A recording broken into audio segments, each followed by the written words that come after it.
जय हिंद साथियों, मैं पंकज और आप देख रहे हैं YouTube channel PK education 17। Bihar शिक्षक भर्ती दूसरे फेज के लिए पदों का ब्यौरा आ गया है। आप देखेंगे नोटिफिकेशन भी अगले महीने में 20 तक आ जाएगा और पेपर आपका दिसंबर के पहले वीक में करा लिया जाएगा। तो तैयारी आपको इस बार सीक्वेंस में करनी है, अच्छे से देखते हुए चलनी है। हर पार्ट को आपको मजबूत करना है, क्योंकि आप देखेंगे हर पोर्शन से आपके प्रश्न आ रहे हैं। तो हर पोर्शन के लिए हमने आप देखेंगे आपके करंट अफेयर के 14 से 15 प्रश्न आएंगे, उसका डेली हम वीडियो प्रोवाइड कराते हैं। आप डेली देखते हुए चलिए, आपको अलग से कुछ देखने की जरूरत नहीं पड़ेगी। और इस वीडियो में हम देखेंगे विज्ञान, संपूर्ण विज्ञान के अंतर्गत विज्ञान के कुछ महत्वपूर्ण प्रश्न जो आपकी परीक्षा में बन सकते हैं, क्योंकि इस बार पहली से पांचवी के लिए जो परीक्षा हुआ था उसमें भी विज्ञान के आप देखेंगे 30 प्रश्न आए थे। तो विज्ञान का पार्ट काफी महत्वपूर्ण हो जाता है। तो थोड़ा सा आपका समय लगेगा, इन प्रश्नों को आप बस देख लीजिए, देखे रहेंगे तो आपके लिए काफी फायदेमंद होगा। तो आइए वीडियो की शुरुआत करते हैं और पहला प्रश्न देखते हैं। तो पहला प्रश्न देखेंगे, पूछा है घरेलू ईंधन के रूप में प्रयुक्त एलपीजी मुख्यतः होती है, आपको ये बताना है। जो घरेलू ईंधन आपके घरों में प्रयोग किया जाता है तो एलपीजी में क्या क्या होता है आपको ये बताना है इसमें। तो आपके option methane, propane, ethylene, butane और उपरोक्त में से कोई नहीं और उपरोक्त में से एक से अधिक। तो आपको इसमें भी बताना है कि क्या होता है। तो आप देखेंगे कि इसमें आपका प्रोपेन भी होता है, आपके जो एलपीजी है उसमें प्रोपेन होता है, उसके बाद आपका ब्यूटेन होता है। तो ये दोनों होता है, तो इस प्रकार से आप देखेंगे एक से अधिक हो जाएगा, तो इसमें आपका विकल्प ई सही हो जाएगा। तो आप ध्यान में रखेंगे, ये साधारण से प्रश्न है लेकिन आप देखेंगे परीक्षा में कंफ्यूज कर देते हैं। न्यूक्लियर रिएक्टर में विमंदक और आप देखेंगे प्रतिशत के दोनों की तरह प्रयुक्त होने वाला पदार्थ कौन है।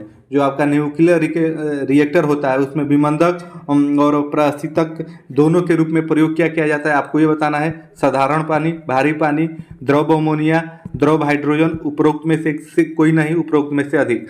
तो आपको ये बताना है न्यूक्लियर में विमंदक के रूप में आपका क्या प्रयोग किया जाता है। तो आप देखेंगे कि ड्यूटेरियम जल यानी भारी पानी प्रयोग किया जाता है, तो इसमें आपका बी सही हो जाएगा। आप ध्यान रखेंगे, महत्वपूर्ण है।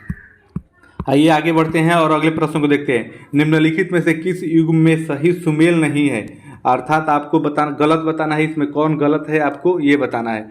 तो आप देखेंगे कि थायमिन, बेरी ये आपका सही है। स्कॉर्बिक अम्ल आपका आप देखेंगे उससे आपका स्कॉर्बी होता है, ये भी आप देखेंगे इसमें आपका सही है। उसके बाद वही देखेंगे विटामिन ए, तो विटामिन ए से आप देखेंगे रतौंधी होता है जबकि वर्णता नहीं होती है, तो इसमें आपका यही विटामिन सी वाला ही सही हो जाएगा। आप ध्यान रखेंगे। आइए आगे बढ़ते हैं, अगले प्रश्न को देख लेते हैं, जल्दी से देखेंगे, आपके लिए महत्वपूर्ण होगा। कुनैन सिलिकोना पादप के किस भाग में प्राकृतिक रूप से पाई जाती है, आपको बताना है। जो कुनैन है सिलिकोना पादप के किस भाग में प्राकृतिक रूप से पाई जाती है। तो जड़ में, फल में, बीज में, छाल में, उपरोक्त में से कोई नहीं, उपरोक्त में से एक से अधिक। तो आपको बताना है कहाँ पाई जाती है। तो ये आपका छाल में पाया जाता है, महत्वपूर्ण है, आप ध्यान रखिएगा। आइए आगे बढ़ते हैं, अगले प्रश्न को देखते हैं। ओम मीटर मात्रक है, किसका मात्रक है आपको ये बताना है। ओम मीटर आपका प्रतिरोध का, चालकत्व का, प्रतिरोधकता का, आवेश का, उपरोक्त में से कोई नहीं, उपरोक्त में से एक से अधिक। तो आप देखेंगे कि ओम मीटर जो आपका मात्रक है ये प्रतिरोधकता का मात्रक है, तो इसमें आपका सी सही हो जाएगा। ध्यान रखेंगे, ये सब प्रश्न आपके बनते हैं, ये देखने में नॉर्मल है लेकिन परीक्षा में आपको कंफ्यूज यही करते हैं। तो आइए आगे बढ़ते हैं और अगले प्रश्न को देखते हैं। अगले में देखेंगे, आपसे पूछा है निम्नलिखित गैसों में से कौन प्रकाश संश्लेषण प्रक्रिया के लिए आवश्यक है। प्रकाश संश्लेषण की प्रक्रिया में कौन सी गैस आवश्यक है, आपको इसमें ये बताना है। CO, CO2, N2, O2। तो आप देखेंगे CO2 इसमें आवश्यक होता है, तो इसमें आपका ऑप्शन भी सही हो जाएगा, ये भी महत्वपूर्ण है, आप ध्यान रखिएगा। आइए आगे बढ़ते हैं, अगले प्रश्न को देखते हैं। विद्युत धारा किस उपकरण से नापी जाती है, आपको ये बताना है। विद्युत धारा किस उपकरण से नापी जाती है। वोल्टमीटर से, एमीटर से, वोल्टामीटर से, पोटेशियोमीटर से, किससे नापी जाती है आपको ये बताना है। तो ये आप देखेंगे एमीटर से नापी जाती है आपकी विद्युत धारा, तो इसमें भी सही हो जाएगा। ये नॉर्मल प्रश्न है लेकिन आप परीक्षा में यही गलत होते हैं, तो इसलिए आपको आसान प्रश्नों को गलत नहीं करना है, आप बस एक बार देख लीजिए, आपके ध्यान में रहेगा। आइए आगे बढ़ते हैं, अगले प्रश्न को देखते हैं। इनमें से कौन आनुवंशिक रोग नहीं है, आपको ये बताना है। आनुवंशिकता का रोग नहीं है, आप देखेंगे रतौंधी पहला ही इसमें सही हो जाएगा, आगे आपको देखने की जरूरत नहीं पड़ेगी। जो रतौंधी है आप देखेंगे विटामिन ए की कमी से होती है, तो आपका इसमें यही सही हो जाएगा। आइए ऐसे ही आगे बढ़ते हैं और अगले प्रश्न को देखते हैं। लोलक की काल अवधि आपको बताना है। द्रव्यमान के ऊपर निर्भर करती है, लंबाई के ऊपर निर्भर करती है, समय के ऊपर निर्भर करती है, तापक्रम के ऊपर निर्भर करती है, उपरोक्त में से कोई नहीं, उपरोक्त में से अधिक। आपको ये बताना है कि जो आपका लोलक की काल अवधि है किस पे निर्भर करती है। तो आप देखेंगे लंबाई के ऊपर निर्भर करती है, तो इसमें आपका भी सही हो जाएगा। आइए 10वें प्रश्न को देखते हैं।